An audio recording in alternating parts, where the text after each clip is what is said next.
The first email arrived on a Tuesday morning. I was sitting in my small apartment in Bangkok, sipping coffee and checking messages before heading to teach my English class. The subject line caught my eye. Condolences for your family's loss. Confused, I opened it. The message was from an old family friend. Dear Rebecca, I just heard about Sarah's tragic accident in Thailand. What a devastating loss.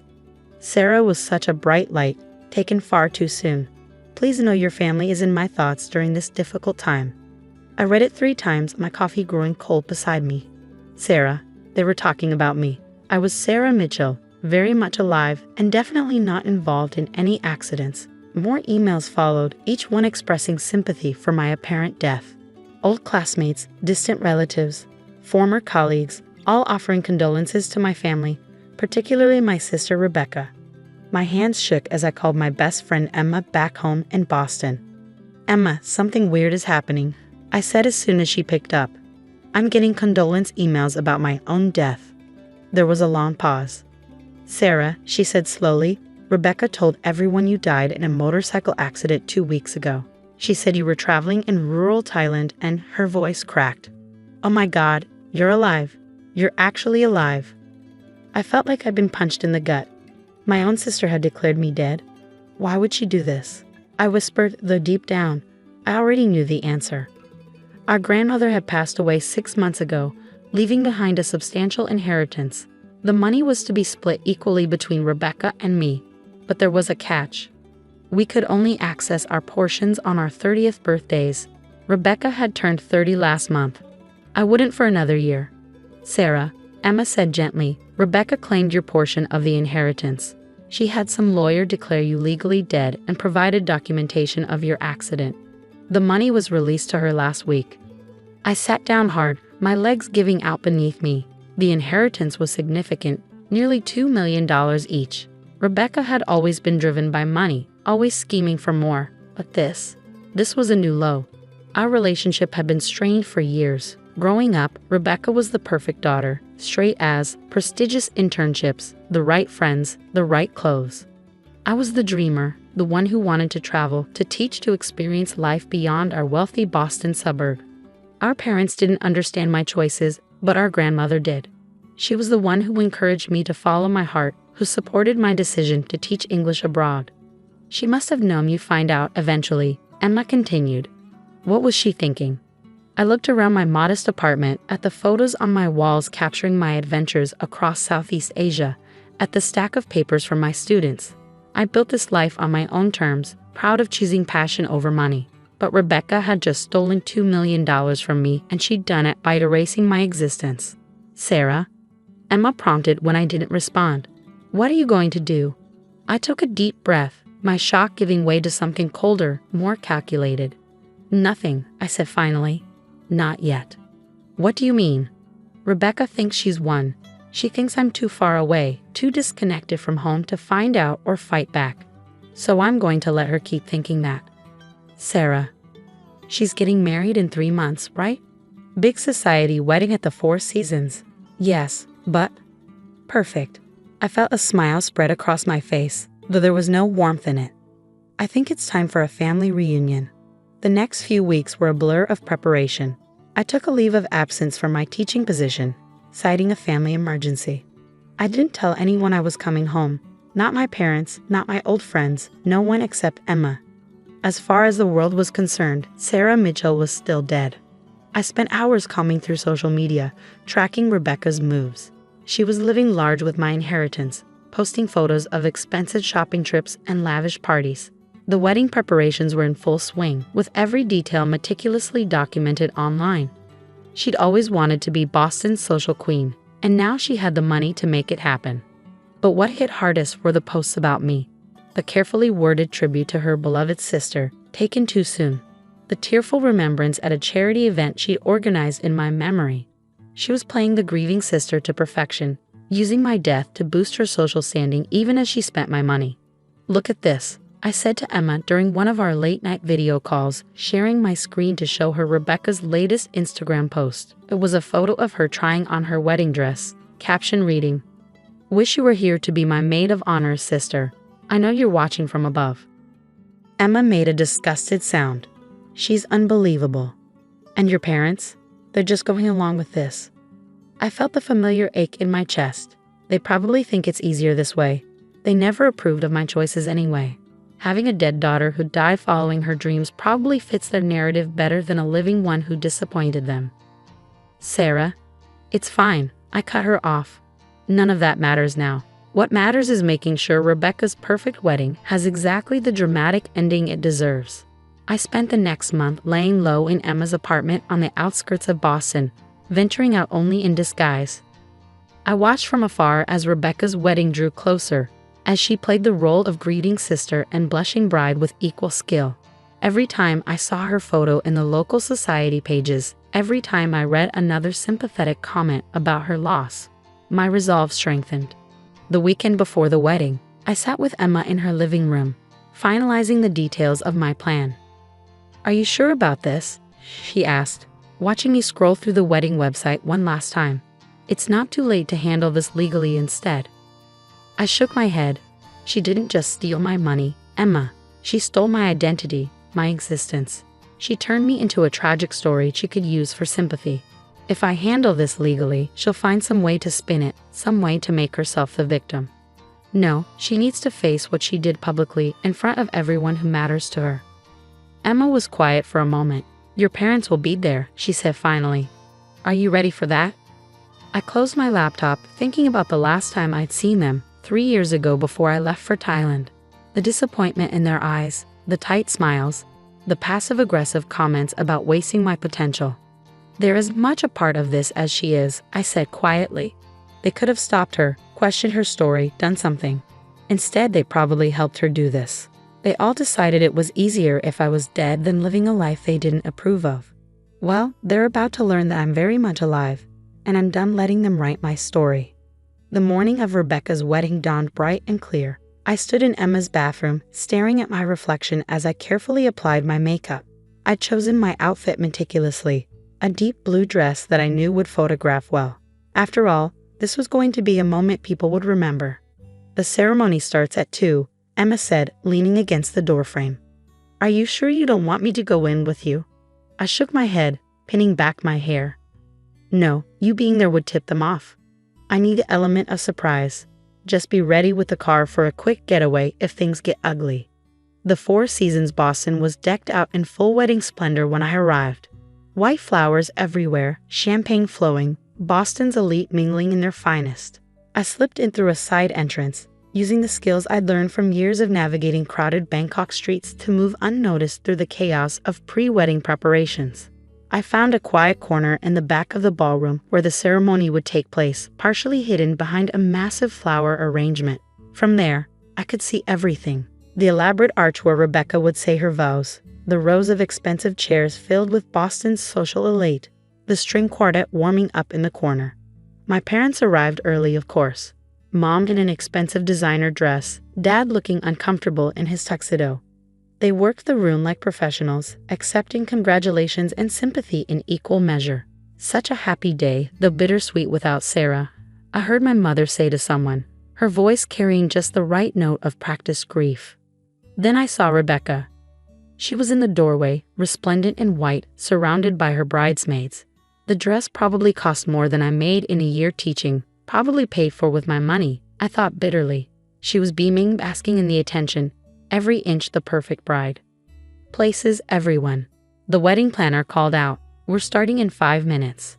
I watched as guests hurried to their seats as the string quartet began the processional music as Rebecca's bridesmaids lined up in their matching pink dresses. My hands were shaking, but my resolve was firm. The ceremony began. I let Rebecca have her moment, let her walk down the aisle on our father's arm, let her take her place under the flower arch. I waited as the officiant welcomed everyone, as he spoke about love and commitment and new beginnings. Then he said the words I've been waiting for. "If anyone knows of any reason why these two should not be joined in marriage, speak now or forever hold your peace." I stepped out from behind the flowers. "I have a reason," I said, my voice clear and strong. "My sister declared me dead to steal my inheritance." The silence that followed was deafening. Rebecca's face went white as she turned toward my voice. The bouquet slipped from her hands, hitting the floor with a soft thud. Around us, guests were frozen in confusion, murmuring and craning their necks to see what was happening. "Sarah?" my mother whispered, her perfectly made-up face crumpling in shock. "Hello, family," I said, walking slowly down the aisle. "Sorry I'm late. Being dead really throws off your schedule." Rebecca's fiancé, Mark, was looking between us in confusion. "What's going on?" he asked. "Rebecca, what is she talking about?" I smiled, though there was no warmth in it. "Oh, she didn't tell you. Your bride had me declared legally dead 2 months ago. Fabricated documents about a motorcycle accident in Thailand. Also, she could claim my portion of our grandmother's inheritance early, $2 million. That's what my life was worth to her." The murmuring grew louder. I could see phones coming out, people recording. Rebecca's perfect society wedding was quickly becoming a different kind of social media sensation. That's not true," Rebecca stammered, but her voice was weak. We all thought." "You thought what?" I demanded, now standing just feet from her. "That I wouldn't find out, that I was so far away, so disconnected from home that you could just erase me. Take what was mine and build your perfect life on top of it." "Sarah," my father stepped forward, his face red. "This is hardly the time or place." "When would be a better time, Dad?" I cut him off. "When she's finished spending my money? When she's solidified her position as Boston's grieving socialite? Or maybe after she's done playing the tragic sister who lost her sibling to her reckless lifestyle?" I turned back to Rebecca, who seemed to be shrinking in her expensive white dress. "You know what the worst part is? You didn't just steal my money. You stole my existence. You turned me into a story, a tragic cautionary tale you could use for sympathy." "Well, surprise. I'm not a story. I'm not a tragedy. I'm your sister, and I'm very much alive." The ballroom had erupted into chaos. Guests were whispering frantically, phones were recording everything, and Rebecca's perfect wedding was unraveling thread by thread. "Mark," Rebecca turned to her fiancé, reaching for his hand. But he stepped back, looking at her like he was seeing her for the first time. "Did you do this?" he asked quietly. "Did you really have your own sister declared dead for money?" Rebecca's silence was all the answer he needed. He turned and walked away, ignoring her calls after him. I watched as my sister's carefully constructed world crumbled around her. The perfect bride, the perfect daughter, the perfect society woman. All of it washing away in a tide of shocked whispers and accusatory stares. "I have proof," I announced to the room, pulling out my phone. "Emails, documents, everything showing exactly what she did. I've already sent it to the police and our family lawyer. But I thought everyone here deserved to know exactly who they were celebrating today." My mother stepped forward, tears streaming down her face. "Sarah, please," she begged. "We can talk about this privately, as a family." I really looked at her, and felt a strange mix of pity and anger. We stopped being a family the moment you decided it was easier to believe I was dead than accept who I really am. The aftermath of Rebecca's wedding was exactly the kind of social scandal that Boston's elite would gossip about for years. I watched from Emma's apartment as the story exploded across social media, local news, and society pages. "Bride's dead sister Tirashi's Dewey DDIMG," read one headline. "Socialite ACCU's ED of FAK ancestor's death for in he RITNC," declared another. My phone buzzed constantly with messages from old acquaintances, distant relatives, and even journalists seeking comments. I ignored most of them, speaking only through the family lawyer as we began the process of reclaiming my inheritance and pressing charges for fraud. The police want to question Rebecca, Emma told me over coffee the morning after the wedding. Apparently, she's not answering her phone. I scrolled through my own phone, looking at a photo someone had captured of Rebecca's face the moment she saw me. The shock, the fear, the realization that her perfect facade was crumbling. It was all there, preserved forever. "She's probably hiding at our parents' house," I said, setting my phone down. "That's where she always ran when things went wrong." I was right. Later that day, our family lawyer confirmed that Rebecca was indeed holed up in our childhood home, refusing to speak to anyone except our parents. The money she claimed from my death had been frozen, and criminal charges were pending.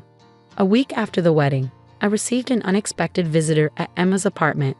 It was Mark, Rebecca's almost husband. "I had to see you," he said, standing awkwardly in Emma's living room. I needed to understand. Did you know? Before the wedding, did you know what kind of person she was?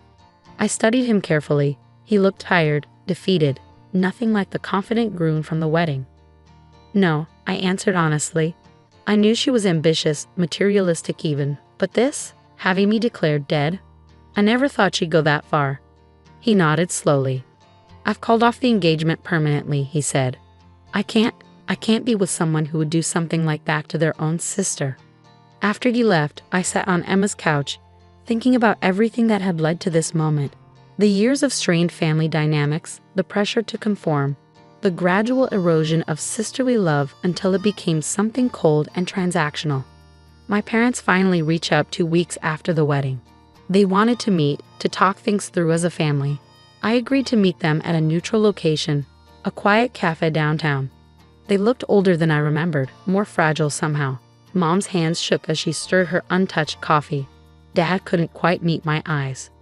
We didn't know, Mom started, her voice barely above a whisper, about what Rebecca did. We really thought, that I died. I finished for her. And you didn't think to verify that? To ask questions? To maybe try calling me? We tried calling your old number, Dad defended weakly. It didn't work. I changed my number 2 years ago, I said. Did you try email? Social media? My school in Bangkok? Or was it just easier to believe I was dead? They exchanged glances, and I saw the truth in their silence. They had accepted Rebecca's story because it fit their narrative. The wayward daughter meeting a tragic end, proving them right about all their warnings and criticisms. What's going to happen to Rebecca? Mom asked finally. That's up to the police and the district attorney, I replied. The fraud she committed. It's serious. She could face jail time. Dad's face crumpled. She's your sister, he pleaded. Surely you don't want. Don't? I cut him off sharply. Don't ask me to protect her. She tried to erase me from existence for money. She doesn't get to play the sister card now. I stood up, gathering my things.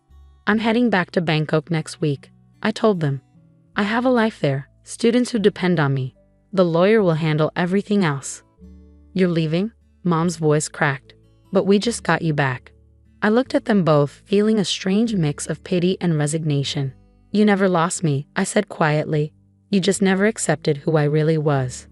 The legal proceedings moved quickly. Rebecca avoided jail time but was ordered to repay every cent she'd taken, plus substantial penalties. She was also required to make public apologies and correct every false statement she'd made about my death. I watched from Bangkok as she made these apologies, looking small and subdued in front of cameras, nothing like the confident socialite she'd once been.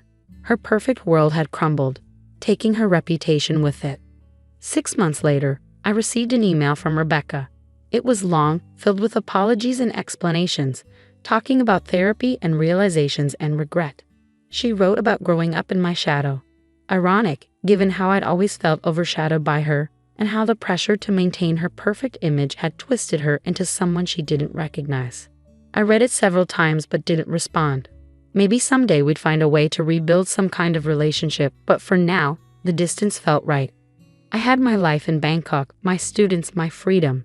And most importantly, I had myself, alive, whole, and unwilling to be erased. Yesterday, I received another wedding invitation.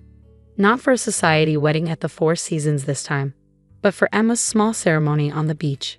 She'd written a note on it. This time, you better be there, alive and in person. I smiled as I marked the date in my calendar. Some bridges had burned beyond repair, but others had grown stronger through this ordeal. I had learned who truly cared about me, not as a society daughter or a tragic story, but as myself. In the end, Rebecca's attempt to erase me had only made me more real, more solid in who I was. She could try to write my ending, but instead she had only helped me begin a new chapter, one where I was the author of my own story. As I sit here in my Bangkok apartment, grading papers and planning lessons, I think about legacy and family and what it means to truly exist. Rebecca had thought she could erase me with paperwork and lies, but she had failed to understand something fundamental. Our existence isn't defined by legal documents or inheritance money or society's approval. We exist in the lives we touch, the choices we make, and the truth we choose to live. And no one, not even family, has the power to take that away.